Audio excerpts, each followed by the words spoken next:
पासवान ने कहा कि उनकी पार्टी बिहार की 243 विधानसभा सीटों पर चुनाव लड़ेगी। एनडीए में शामिल लोक जनशक्ति पार्टी रामविलास के राष्ट्रीय अध्यक्ष चिराग पासवान का बिहार विधानसभा चुनाव से पहले दिया गया ये बयान बीजेपी और जेडीयू की मुश्किलें बढ़ा सकता है।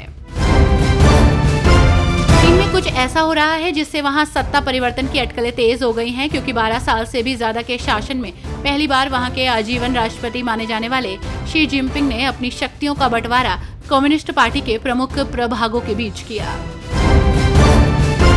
अगले हफ्ते से शुरू हो रही कांवड़ यात्रा को लेकर लगातार तैयारी की जा रही है।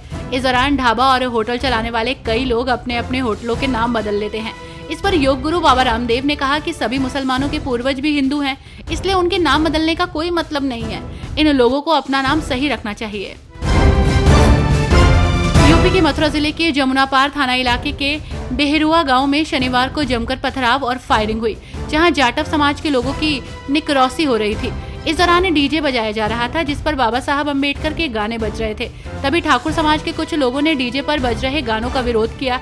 इसके बाद देखते ही देखते दोनों पक्ष एक दूसरे पर ईंट पत्थर फेंकने लगे और फायरिंग होने लगी। कर्नाटक के सीएम सिद्धारमैया को एआईसीसी की ओबीसी राष्ट्रीय सलाहकार परिषद का अध्यक्ष नियुक्त किया गया है। इस फैसले से कर्नाटक की राजनीति में हलचल मची है। नेतृत्व परिवर्तन की अटकलें तेज हो गई हैं। दूसरी ओर कांग्रेस का मानना है कि ये कदम ओबीसी वोट बैंक को साधने में मदद करेगा। बिहार में विधानसभा चुनाव से पहले वहां पर राजनीतिक हलचल बढ़ती जा रही है। राजनीतिक हलचल के बीच राजधानी पटना में आज सनातन महाकुंभ का आयोजन हो रहा है। सनातन महाकुंभ में धीरेन्द्र कृष्ण शास्त्री ने कहा कि हम यहाँ राजनीति के लिए नहीं बल्कि रामनीति के लिए आए हैं। बिहार ही पहला हिंदू राष्ट्र बनेगा। सनातन महाकुंभ में रामभद्राचार्य भी शामिल हुए। पटना में एक प्रेस कॉन्फ्रेंस के दौरान प्रशांत किशोर ने कहा कि मौजूदा सरकार में अधिकतर नेता अपराधी हैं और उन्होंने सरकार से सवाल पूछते हुए कहा कि सरकार कहती है कि अपराधियों को घर में घुसकर मारेंगे, तो क्या वो अपनी पार्टी के नेताओं को भी घर में घुसकर मारेंगे, क्योंकि उनकी पार्टी के अधिकतर नेता अपराधी हैं।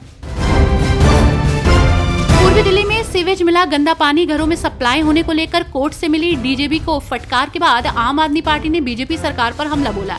आपके दिल्ली प्रदेश अध्यक्ष सौरभ भारद्वाज ने कहा कि दिल्ली में बीजेपी के चारों इंजन फेल हो चुके हैं। ये चारों इंजन मिलकर भी 5 महीने में दिल्ली की जनता को साफ पानी नहीं दे पाए। महाराष्ट्र में चल रहे भाषा विवाद के बीच कवि डॉक्टर कुमार विश्वास ने राज ठाकरे और उद्धव ठाकरे की एकता पर प्रतिक्रिया दी है। उन्होंने दोनों के एक साथ आने का श्रेय हिंदी और मराठी दोनों भाषाओं को दिया। लंबे समय बाद महाराष्ट्र नवनिर्माण सेना प्रमुख राज ठाकरे और शिवसेना यूपीटी चीफ उद्धव ठाकरे दोनों भाई एक साथ एक मंच पर आए। दोनों का साथ आने का एक कारण फडणवीस सरकार का हिंदी को लेकर एक फैसला है। बिहार में विधानसभा चुनाव से पहले चुनाव आयोग वोटर लिस्ट में विशेष गहन पुनरीक्षण अभियान चला रहा है। आयोग का दावा है कि अब तक 94% फॉर्म बांटे जा चुके हैं, लेकिन इस प्रक्रिया में वोटर्स को कुछ दिक्कतें भी आ रही हैं। चुनाव आयोग ने बिहार के वोटर्स को बड़ी राहत दे दी है और अब वे पेपर के बगैर ही अपना गणना प्रपत्र जमा करा सकते हैं।